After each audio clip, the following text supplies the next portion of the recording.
ഉക്രൈന്റെ സൈന്യം റഷ്യയിൽ പ്രവേശിച്ചു. 20 കിലോമീറ്റർ മുതൽ 40 കിലോമീറ്റർ വരെ അകത്ത് പ്രവേശിച്ചുകൊണ്ട് ചില നഗരങ്ങൾ എടുത്തിരിക്കുന്ന വിവരങ്ങൾ ഇപ്പോൾ പുറത്തു വന്നു. അതോടുകൂടി ഈ യുദ്ധത്തിന്റെ രീതി കാര്യങ്ങൾക്കൊക്കെ വലിയ മാറ്റങ്ങൾ വരികയാണ് എന്നുള്ള റിപ്പോർട്ടുകളാണ് ഇപ്പോൾ യഥാർത്ഥത്തിൽ പ്രചരിച്ചുകൊണ്ടിരിക്കുന്നത്.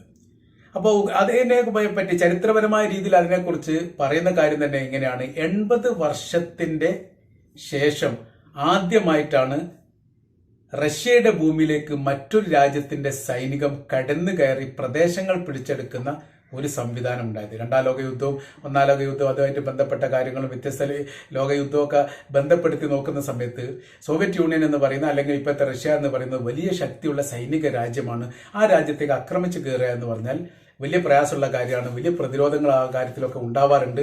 പക്ഷെ എന്താണ് ഇവിടെ സംഭവിച്ചത് എന്നതിനെക്കുറിച്ച് ആർക്കും കൃത്യമായ രീതിയിൽ അറിയില്ല. ഇത്രയും കിലോമീറ്റർ വൈദൂരത്തിലേക്ക് പ്രവേശിച്ചുകൊണ്ട് അവർ ഈ പ്രദേശത്തെ പിടിച്ചടക്കിയിരിക്കുന്നു.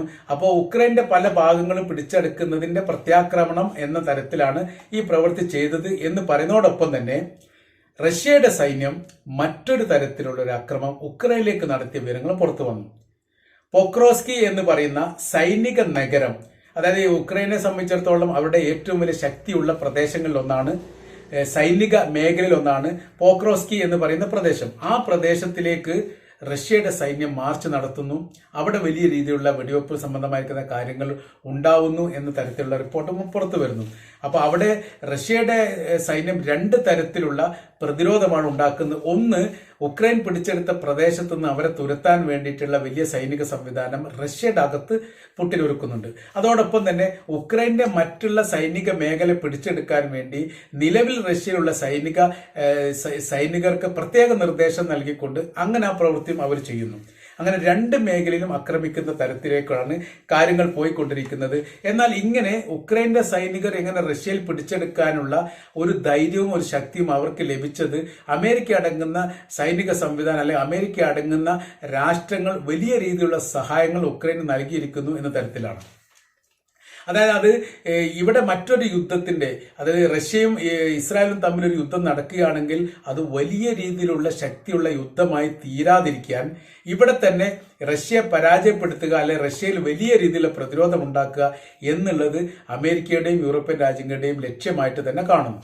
അപ്പൊ ഇവിടെ അവരെ കെട്ടിടുന്ന പോലെ വലിയ രീതിയിലുള്ള യുദ്ധങ്ങൾ നടന്നു കഴിഞ്ഞാൽ ഈ ഇറാൻ ആക്രമിക്കുന്ന സമയത്ത് അവരെ സഹായിക്കാൻ പറ്റാത്ത രീതിയിൽ വരും. ഇസ്രായേലിനെതിരെ എന്തെങ്കിലും പ്രതിരോധം ഉണ്ടാക്കാൻ വേണ്ടി റഷ്യക്ക് സാധിക്കാത്ത ഒരു സാഹചര്യങ്ങൾ വരാനുള്ള സാധ്യത കൂടി കണക്കിലാക്കിക്കൊണ്ടാണ് ആ യുദ്ധവും ഈ യുദ്ധവും തമ്മിൽ കൂട്ടിയോജിപ്പിച്ചുകൊണ്ടുള്ള ഒരു പ്രവർത്തനം യഥാർത്ഥത്തിൽ ഈ മേഖലയിൽ നടക്കുന്നത് എന്ന തരത്തിലാണ് നമ്മൾക്ക് ഈ വിഷയമൊക്കെ വായിച്ചെടുക്കാൻ വേണ്ടി സാധിക്കുന്നത്. അപ്പൊ ഇങ്ങനെയാണ് യുദ്ധം പോകുന്നത് എങ്കിൽ തീർച്ചയായിട്ടും ഉക്രൈനുമായിട്ട് ബന്ധപ്പെട്ട് കഠിനമായിരിക്കുന്ന യുദ്ധമായിരിക്കും വരിക. മാത്രവുമല്ല മറ്റ് എന്തെങ്കിലും പോവൈകൾ കാര്യങ്ങളെ കുറിച്ചൊക്കെ ആലോചിക്കുന്നുണ്ട്. ഇവിടെ നിന്നുള്ള കൃത്യമായിരിക്കുന്ന റിപ്പോർട്ടുകളൊക്കെ ഏറെക്കുറെ ഇപ്പൊ തന്നെ പുറത്തു വരാതായിരിക്കുന്നു, കൃത്യമായിരിക്കുന്ന വിവരങ്ങൾ പുറത്തു വരാതായിരിക്കുന്നു എന്ന് പറയുന്ന സമയത്ത് നമുക്ക് മനസ്സിലാക്കേണ്ടത് യുദ്ധം വലിയ കഠിനമായ രീതിയിലേക്ക് പോകുന്നുണ്ട് എന്നുള്ളതാണ്. അപ്പൊ യുദ്ധ മേഖലയിൽ പ്രവേശിച്ചുകൊണ്ട് അവിടെ നിന്ന് റിപ്പോർട്ട് തയ്യാറാക്കുന്ന പ്രവർത്തനങ്ങൾ നിലവിലെ സാഹചര്യത്തിൽ ഇപ്പോൾ റിപ്പോർട്ടർമാർ ആരും ചെയ്യുന്നില്ല എന്നുള്ളതാണ്. ഏറെക്കുറെ ആ കാര്യങ്ങൾ മനസ്സിലാക്കിക്കൊണ്ട് അവരുടേതായിരിക്കുന്ന ചില റിപ്പോർട്ടുകളൊക്കെ ക്രോഡീകരിച്ചുകൊണ്ട് തയ്യാറാക്കുക അല്ലെങ്കിൽ ഏതെങ്കിലും വ്യക്തികളുമായിട്ട് സംസാരിച്ചുകൊണ്ട് റിപ്പോർട്ട് തയ്യാറാക്കുന്ന പ്രവൃത്തിയാണ് 60-ലധികം റിപ്പോർട്ടർമാർ പലസ്തീൻ ഇസ്രായേൽ യുദ്ധവുമായിട്ട് ബന്ധപ്പെട്ട് ഗസയിൽ വെച്ച് മരണപ്പെട്ടു പോയിട്ടുണ്ട് എന്നുള്ള വിവരങ്ങൾ പുറത്തു വന്നിട്ടുണ്ട്. 60 എന്ന് പറയുന്നുണ്ട്, 80 എന്നും പറയുന്നുണ്ട്. അപ്പോൾ വലിയ രീതിയിലുള്ള മരണങ്ങൾ ഈ അടുത്ത കാലത്ത് ഉണ്ടായത് പലസ്തീൻ ഇസ്രായേൽ യുദ്ധവുമായിട്ട് ബന്ധപ്പെട്ട് ഗസയിലാണ്. അപ്പോൾ മരണസംഖ്യ അതിനേക്കാൾ കൂടുതലുണ്ട്. അതായത് പ്രാദേശിക, ദേശീയ, അന്തർദേശീയ മീഡിയക്കാരിലെ റിപ്പോർട്ടർമാരാണ് ഈ തരുണത്തിൽ മരണപ്പെട്ടത്. അപ്പൊ ഇതിനോടനുബന്ധിച്ച് മറ്റൊരു ഭാഗം പറയുന്നത് അമേരിക്കയും ഇറാഖും തമ്മിലുള്ള യുദ്ധത്തിൽ യഥാർത്ഥത്തിൽ ഒരു റിപ്പോർട്ടർമാർ പോലും മരണപ്പെട്ടിട്ടില്ല എന്നുള്ളൊരു പ്രത്യേകതയുണ്ട്. ഔദ്യോഗികമായ രീതിയിലുള്ള റിപ്പോർട്ട് ഇവർ പുറത്തുവിട്ട കണക്ക് പ്രകാരം അങ്ങനെയാണ് മനസ്സിലാക്കാൻ വേണ്ടി സാധിക്കുന്നത്. ഇനി യുദ്ധവുമായിട്ട് ബന്ധപ്പെട്ട് ഇല്ല, അതല്ലാത്ത രീതിയിൽ അപകടത്തിലോ മറ്റോ ഉണ്ടോ എന്നുള്ള കാര്യത്തെക്കുറിച്ചുള്ള വ്യക്തതയില്ല. അപ്പൊ അവർ പറയുന്നത് ഏറ്റവും സുരക്ഷിതമായിരിക്കുന്ന മേഖലയിലൂടെ എന്ന് വെച്ചാൽ അമേരിക്കയുടെ സൈനിക ടാങ്കിലൂടെയായിരുന്നു, അല്ലെ ടാങ്കിലുള്ള സൈനികരോടൊപ്പമായിരുന്നു യഥാർത്ഥത്തിൽ അന്താരാഷ്ട്ര മീഡിയയിലെ റിപ്പോർട്ടർമാർ റിപ്പോർട്ടിന് വേണ്ടി പോയിക്കൊണ്ടിരുന്നത്. അപ്പൊ ടാങ്കറിൽ ആരുണ്ടായിരുന്നു? ഒന്നുകിൽ BBC-യുടെ, റോയിട്ടേഴ്സിയുടെ, ABC-യുടെ ഒക്കെ റിപ്പോർട്ടർമാരുണ്ട്. അവർ സുരക്ഷിതരാണ്. അതുകൊണ്ട് തന്നെ റിപ്പോർട്ട് തയ്യാറാക്കാൻ വേണ്ടി സാധിക്കുകയും ചെയ്യും. അവിടുന്ന് വലിയ രീതിയിൽ പ്രതിരോധമില്ല. കാരണം ബസ്രയിലായിരുന്നു കാര്യമായിട്ടുള്ള യുദ്ധം നടന്നത്. ബസ്ര വീണതോടുകൂടി ബാഗ്ദാദ് പിടിച്ചെടുക്കാൻ വളരെ എളുപ്പത്തിൽ അമേരിക്കയ്ക്ക് സാധിച്ചു. എന്നാൽ ഇവിടെ നടക്കുന്ന യുദ്ധങ്ങളൊക്കെ കഠിനമാണ്. രണ്ട് രാജ്യങ്ങളും പരസ്പരം വളരെ ശക്തമായിരിക്കും യുദ്ധം നടത്തുന്നതുകൊണ്ട് അതിനെ പ്രതിരോധിക്കാൻ വേണ്ടിയിട്ട് സാധിക്കുന്നില്ല എന്ന ഒരു വിഷയങ്ങൾ നിലനിൽക്കുമ്പോൾ റിപ്പോർട്ടർമാരെ സംബന്ധിച്ചിടത്തോളം അവിടെ പോയിട്ട് റിപ്പോർട്ട് തയ്യാറാക്കുക എന്ന് പറയുന്നത് വലിയ പ്രയാസമുള്ള കാര്യമാണ്. ജീവൻ മരണ പോരാട്ടമാണ്. അതിനാരും തയ്യാറാവുന്നില്ല എന്നുള്ളതാണ്.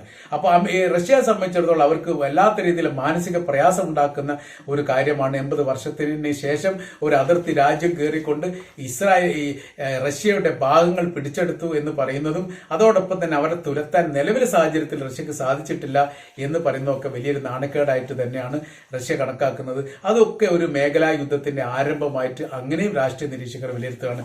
കാര്യം എന്ന് പറയുന്നത് ഇത്തരം ചെറിയ ചെറിയ വിഷയങ്ങൾ ഉണ്ടാകുന്ന സമയത്ത് അതല്ലെങ്കിൽ തങ്ങൾക്ക് അപമാനപരമായിരിക്കുന്ന കാര്യങ്ങളൊക്കെ ഉണ്ടാകുമ്പോഴാണ് ഇതെല്ലാം മേഖല യുദ്ധമായി വ്യാപിക്കുന്നത്. അത് 3ാം ലോക യുദ്ധമായിട്ടും 2ാം ലോക യുദ്ധം ഉണ്ടായത് തന്നെ അഭിപ്രായ വ്യത്യാസത്തിന്റെ പേരിലാണ്. 1ാം ലോക യുദ്ധത്തിന്റെ അവസാനത്തോടു കൂടി അത് തീരേണ്ടതാണ്. 2ാം ലോക യുദ്ധം എന്ന് പറഞ്ഞാൽ 1ാം ലോക യുദ്ധത്തിന്റെ സൃഷ്ടിയാണ് അല്ലെങ്കിൽ മകനാണ് എന്നൊക്കെയാണ് അതിന് പറയുന്നത്. 1ാം ലോക യുദ്ധം പ്രസവിച്ചതാണ് 2ാം ലോക യുദ്ധത്തെ എന്ന് പോലും ചരിത്രകാരന്മാർ വിലയിരുത്തപ്പെട്ടിട്ടുണ്ട്. അപ്പോൾ അഭിപ്രായ വ്യത്യാസങ്ങൾ രാഷ്ട്രത്തിന്റെ ഭരണാധികാരികൾ ഉണ്ടാകുന്ന സമയത്ത് അതൊരു യുദ്ധമായിട്ട് അവസാനിക്കുന്നു. ആ രാജ്യത്തെ പിന്തുണക്കുന്ന മറ്റൊരു രാജ്യം ഉണ്ടാകുന്നെങ്കിൽ അത് ലോകയുദ്ധമായിട്ട് തീരുന്നു എന്നുള്ളതൊക്കെ നമ്മൾ കണ്ടതാണ്. അപ്പോൾ നിലവിലെ സാഹചര്യങ്ങൾ നോക്കുന്ന സമയത്ത് റഷ്യയെ സംബന്ധിച്ചിടത്തോളം അവർക്ക് വലിയ രീതിയിലുള്ള മാനക്കേട് ഇപ്പോൾ നിലവിൽ വന്നിരിക്കുകയാണ്. പക്ഷേ അതിൽ വിലയിരുത്തുന്ന കാര്യം എന്ന് പറയുന്നത് വളരെ എളുപ്പത്തിൽ തന്നെ ഉക്രൈൻ പിടിച്ചെടുത്ത പ്രദേശത്ത് നിന്ന് റഷ്യൻ സൈന്യത്തിന് വേണമെങ്കിൽ അവർക്ക് തുരത്താൻ വേണ്ടി സാധിക്കും. തുരത്താതിരിക്കുന്നുണ്ടെങ്കിൽ അതിലും എന്തെങ്കിലും ഗുണപരമായിരിക്കുന്ന അല്ലെങ്കിൽ എന്തെങ്കിലും ഉദ്ദേശം റഷ്യക്കുണ്ടോ എന്ന കാര്യവും യഥാർത്ഥത്തിൽ ഈ വിഷയവുമായിട്ട് ബന്ധപ്പെട്ട് സംശയം ജനിപ്പിക്കുന്ന കാര്യമാണ് എന്ന് കൂടി നമുക്ക് പറയാൻ വേണ്ടിയിട്ട് സാധിക്കുന്നതാണ്.